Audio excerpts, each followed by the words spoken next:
¿Por qué es importante saber esto para las manicuras? ¿Escucharon hablar alguna vez de la hiperhidrosis, de las manos que transpiran, que causan desprendimientos y demás? Otro concepto que tenemos que conocer muy bien es el tema de la piel. No solamente es importante conocer la anatomía de la uña, sino saber un poco de qué estamos hablando cuando hablamos de la piel. La uña está rodeada por piel, entonces muchas veces, incorrectamente, con los productos para uñas tocamos la piel.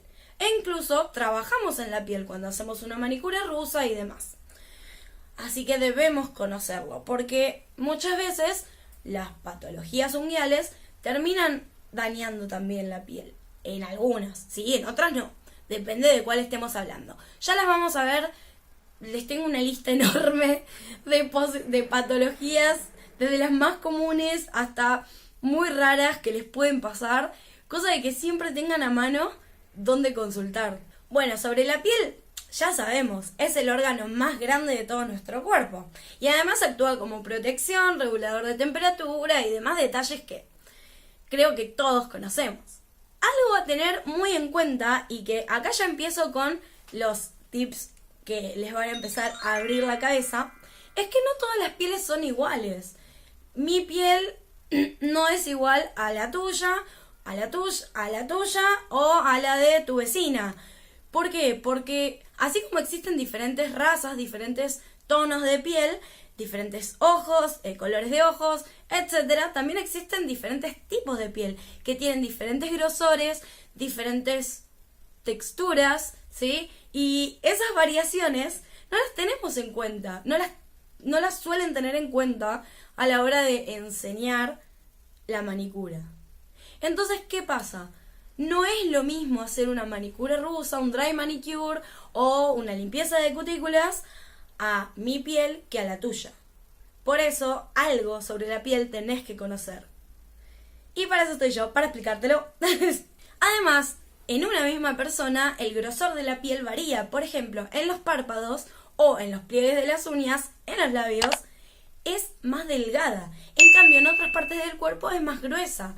Entonces, si conocemos esto, podemos tener en cuenta que justamente la zona donde vamos a trabajar es una zona más delicada. Además, las manos en sí están expuestas todo el tiempo a posibles golpes, traumatismos, lesiones y demás, porque es la parte del cuerpo que más usamos. Y si encima realizamos mal una manicura, estamos exponiendo a las manos de esa persona, sean las nuestras o las de un cliente, a posibles infecciones. Haciendo un resumen rápido, les dejo un gráfico acá. La piel también se divide en capas. En este caso son 3 capas. Está la epidermis, la dermis y la hipodermis. La epidermis es la capa más externa y es la que protege al organismo de irritación, invasiones microbianas y otros agentes. La dermis es la capa intermedia. Está compuesta de tejido más espeso, es más resistente. Y la dermis por dentro se divide en 2 zonas, en dermis superior o papilar y dermis inferior o reticular. Por último, la más profunda es la hipodermis. Y esta está constituida principalmente por grasa, por tejido graso. Pero cumple 3 funciones muy importantes. Nos protege contra el frío, funciona como reserva de energía y protege contra traumatismos. Imagínense que la piel lo que hace justamente es cubrir nuestros órganos y nuestros huesos. La piel, además de estar dividida en capas, tiene glándulas. ¿Y por qué es importante saber esto para las manicuras? ¿Escucharon hablar alguna vez de la hiperhidrosis, de las manos que transpiran, que causan desprendimientos y demás? Bueno, tenemos que entender cómo funciona esto para poder detectar esos casos y saber cómo tratarlos. No tratarlos desde el punto de vista médico, sino saber qué producto tenemos que usar en esas uñas. ¿Me entienden por qué les estoy explicando todo esto? Todos en la piel tenemos glándulas sudoríparas,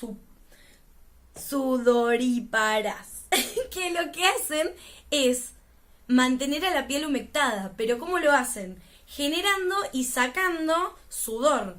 Lo que pasa es que en algunas personas, porque todos tienen piel distinta, así como tenemos uñas distintas, tenemos piel distinta, en algunas personas lo que sucede es que esa glándula funciona un poco más. Entonces libera más cantidad de sudor. Más adelante en otra clase vamos a ver qué tenemos que hacer en esos casos. Por ahora nos quedamos con que hay algunas personas que liberan más sudor que otras. Después, por otro lado, están las glándulas sebáceas, que liberan sebo por todo el cuerpo para lubricar y proteger la piel. Pero estas no liberan sebo ni en las palmas de las manos ni en las plantas de los pies. Entonces no tenemos que confundirnos. Cuando a una persona le sudan las palmas, estamos hablando de una secreción de sudor y no de sebo. Ambas glándulas cumplen juntas una función muy importante, porque cuando las emulsiones que estas liberan se mezclan, lo que hacen es justamente equilibrar la humectación de la piel y entonces que todo funcione en equilibrio.